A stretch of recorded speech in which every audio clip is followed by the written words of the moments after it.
teman-teman, bertemu dengan kami dari kelompok 3. Nah, sebelumnya saya akan memperkenalkan anggota dari kelompok 3. Yang pertama ada Devina Octaviolita Sari, yang kedua ada Frimita Nilabella, yang ketiga ada Diah Nur Anugrah Suminar, dan yang terakhir saya, Aliza Inaya Arahmi. Nah, kami akan membahas tentang glomeromikota. Nah, glomeromikota ini kami akan membaginya menjadi 4 materi. Yang pertama ada materi tentang karakteristik, yang kedua ada habitat, yang ketiga adalah pentingnya glomeromikota dalam ekosistem dan sektor ekonomi, serta yang terakhir adalah siklus reproduksi. Oke, mari kita simak videonya ya.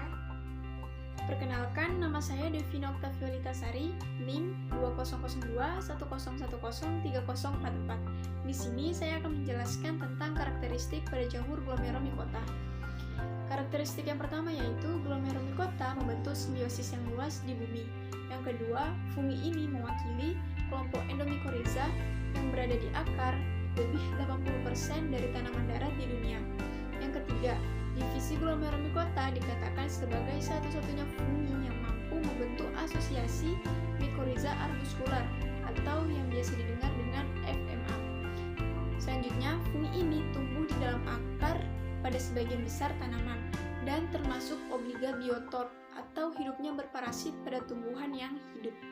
Dan yang terakhir, tumbuhan ini tidak memproduksi organ seksual dan hanya muncul dalam keadaan tidak sempurna. Maksudnya adalah fungi ini bereproduksi secara aseksual, yaitu dengan pembentukan spora.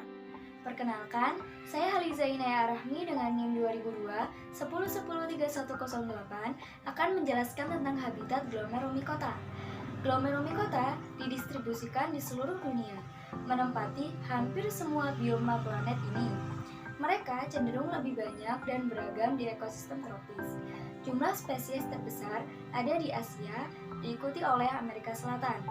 Sejauh ini, hanya 3 spesies yang ditemukan di Antartika.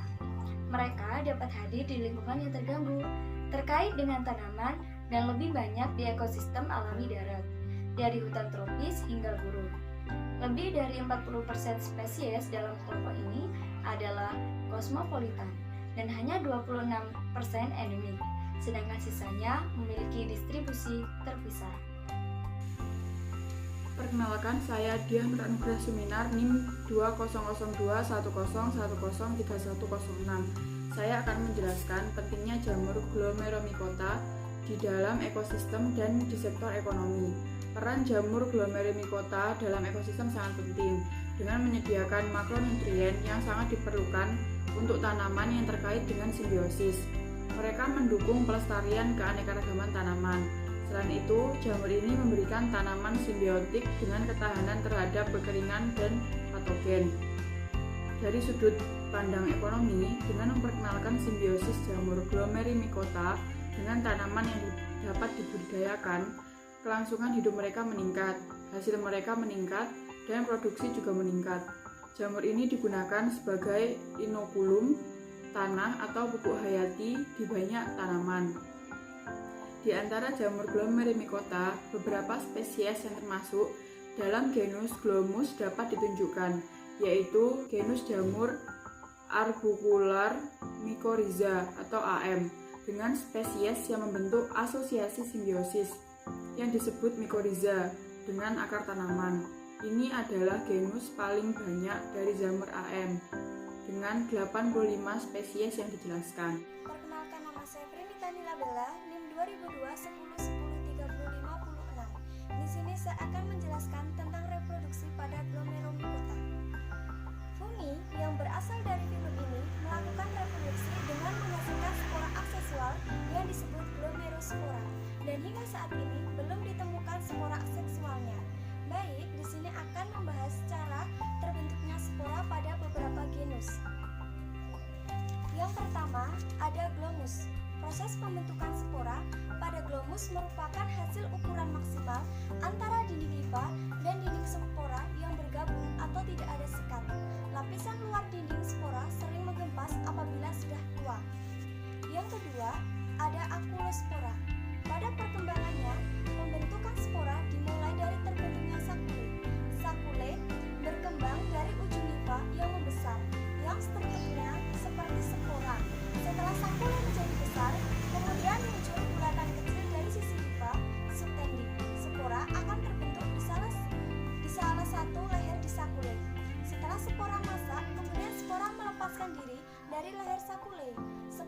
masak ditandai dengan adanya lingkaran-lingkaran yang membentuk lubang di dalamnya. Yang ketiga, ada enterospora. Proses perkembangannya hampir sama dengan akulospora, namun yang membedakan adalah posisi spora yang berkembang dari leher sakule atau subtendi hifa yang akan menggelembung membentuk spora. Setelah masak, spora akan terlepas dari sakule. Yang keempat, ada archaeospora. Perkembangan spora pada genus ini merupakan perpaduan antara spora dengan genus Acalospora dan Enterospora. Proses perkembangannya sama dengan spora akulospora, namun yang membedakan tangkai atau percabangan hifa kemudian akan membentuk spora. Yang kelima, ada gigaspora. Perkembangan spora berawal dari terbentuknya bulbous spensor pada ujung hifa. Setelah terbentuk bulbous spensor, barulah spora akan terbentuk di atas bulbous. Setelah spora masak, maka spora akan terlepas. Dan yang terakhir, ada Scutella spora.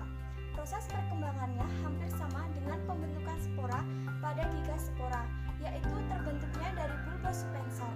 Namun yang membedakan adalah di dalam dinding spora terdapat germination slip. Terima kasih telah menyaksikan video presentasi dari kelompok kami. Semoga membantu ya teman-teman.